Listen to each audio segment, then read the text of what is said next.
May 27th, 2025, Bard Finnemore here. This is the Humber River in Toronto. How did I get here? Well, I woke up in Hamilton, the waterfall capital of the world. And I'm lucky, I can just walk down to a train station. Guess what they call the train station? Well, not the train station, the actual train. Okay, the GO train. Could you just imagine that meeting? Well, we gotta think of a name. Okay, brainstorm, trains. What do? Oh, they carry people back and forth. They take people from point A to point B. They move people.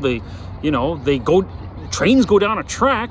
Well, let's see here. We've narrowed it down to 4. The carry train, the bring train, the move train, the GO train. There it is. Okay, so walking down. Now, I don't know about the city you live in, but I have to go by the downtown core. And that's where all the fentanyl addicts just happen to congregate. I don't do fentanyl, but I mean, it seems like you're either talking and asking for money or food, or you're bent over, and it looks like we're in some kind of a video game matrix, and the person controlling your joystick has controlled you, maneuvered you somewhere, and the penalty is to just freeze you like this, hunched over, until you are able to regain your power and full strength. Or they're running, and always with at least one article of clothing missing. Could be shoes, shorts, a shirt, running at top speed. So what is it about this drug that puts you in a zombie mode, has you running like at manic speed, or when you look like you're normal, you're asking for money or food? So, right? Hey, do you have any change? Do you have any money I can have? I mean, one guy said to me, he goes, "Hello, excuse me, can I just ask you a question? Can you help one man on his quest to find himself some breakfast this morning?" And I was like, wow, that's a really original, creative way to ask for something. But, you're talking, you're standing, you look fit. Shouldn't your first quest of the day be to get a job? Okay, so the one guy, hey, do you have any change? I'm like, no, I just have plastic. And his response was, okay, well, can I have your plastic bottles? I'm like, no, dude, I have like a plastic debit card. It's a cashless world, soon to be microchipped, so I don't walk around with cash. He's just looking at me like, well, can you take me to Tim Hortons and get me something to eat and drink? And for those of you who don't know what Tim Hortons is, it's the biggest donut and coffee franchise in all of Canada. They're in every city. To me, it's Canada's biggest psyop.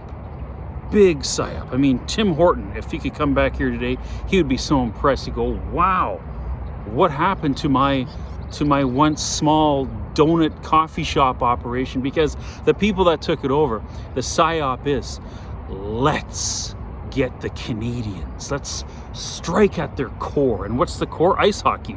Although I would argue today, ice hockey could not or might not be the most popular sport, even though our national sport is lacrosse. That's right, Canada's national sport is lacrosse, for those of you who don't know.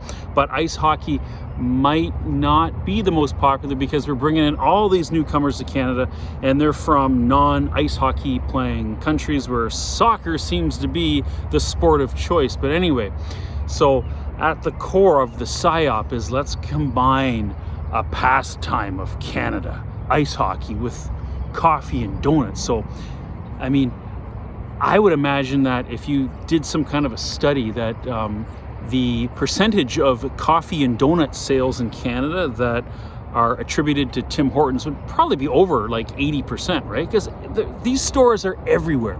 They're everywhere, so much so that, you could go to Japan and say, close your eyes and tell me 4 things that you think of when you think of Canada. They'd be like maple syrup, salmon, ice hockey, and Tim Hortons. Okay, so they're everywhere. So the psyop was, so Canadians are like, okay, I'm in the mood for a coffee, maybe a donut. I'm not just gonna go to any coffee store. I'm gonna go to one that was started by a hockey player. I mean, if Tim Horton can come back, he'd be like, man, why am I so popular? I would have never thought this is gonna happen, and why does the coffee taste nothing like the original batch? And that's another story in itself at a later date. Okay, so I make it to the train station. Now I get inside the train. Okay, I'm sitting there. And you can either, what are you gonna do on a train? Well, while you're waiting for it to start. So you can either work, think, which always prompts me to overthink, or just sit there and do nothing. I guess 3 choices. So I always try to work. Okay? So, but before I work, like sometimes I'm the kind of person that if I have that morning coffee, I have to go fill up the pool, and God help me that I don't have to fill up the pool and let the kids out to swim. But if I do, I always recommend, hey, get on that early train. Get on the early train. And for me, it's at 6 a.m.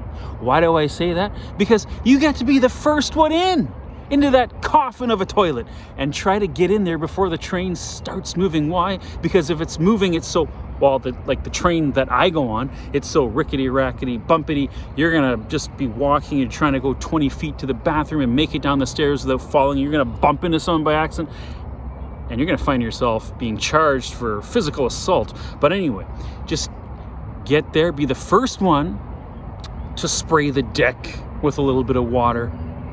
And if your kids want to come out of the pool and play on the deck, you be the first one to let that happen, because I'm telling you, 3-4 hours later, you're going to open up that bathroom door and there's going to be water all over the deck and a bunch of kids just playing everywhere in the pool and out. So you want to get in there first at 6, for me it's 6 a.m. So after I go, fill the pool up and let the kids out to swim, I go back to my chair, which is the most uncomfortable chair on these GO trains. They don't recline. I mean, you are in a perfect position to get work done because you're just sitting there erect, straight up. You can't, go back and relax and try to take a nap. You can't even stretch your legs out in some of these little seats. So I do recommend try to find the little section between the trains, because there's some leg space there. So you can at least let your legs out there and kind of like squirmish down in your seat and look like a human, 90-degree angle, I guess. So I'm sitting there in this most uncomfortable chair, and I'm about, I'm gonna get some work done. So I bring out my laptop or my cell phone, or, the old school traditional notebook and pen. And of course, you have a lot of time before the train starts going. So it's going rickety, rackety, bumpy, and you're trying to write or type, and you can't, because it looks like, preschoolers writing chicken scratch, and you're just like, oh my, right? So then you're like, what am I going to do now? I can't really work. And then these public announcements might come on. Okay? And these public announcements are so, to me, it's just like, have we devolved this much as a society that we need public announcements like, ladies and gentlemen, passengers of the GO train, please remember to not put your feet up on the seat. Kind passengers, please remember not to keep personal belongings on the seats around you. This train will not tolerate violence of any sort. Okay, so if you're in a train and it's full and there's people standing around you, and obviously they need a place to sit, and you have your feet up on a seat that someone could sit on, or your personal belongings are scattered all over the place, taking up a seat or two that someone could use. And the violence thing, like, what is up with that? Like, what is happening? This is just like common sense to me. Do we have to go back and make an etiquette for civil society course in high school to teach people how to act in public? Anyway, so I'm sitting there and I'm like, now what am I going to do? I can't work. I don't want to think because I tend to overthink. So I decide to just close my eyes and listen. And listen I do. And the conversations I hear I'm privy to such personal information that I feel like I know people more than I know my own relatives. So now, my train station is here, and the people that I've been listening to are there. And I get up and I go, hey, I really hope that you do okay in that surgery next week. And for you, I really hope that you and Brad find a way to make it work. Okay, see ya. And you're walking. I don't even know these people. And now you're finally on stable ground, and you're walking around, and you're like, okay, let me go read a text that I sent while I was on the train, or at least I tried to. It was so rickety-rackety. Who knows what kind of thing I wrote. I texted to someone. And you go back and check it, and it says, Meander Toddy, White Christmas 6. Huh? Meander Toddy, White Christmas 6? So time goes on, and guess what? It's 6 p.m. and you get a call. And someone named Chris says, hey, we're supposed to have a meeting today at 6.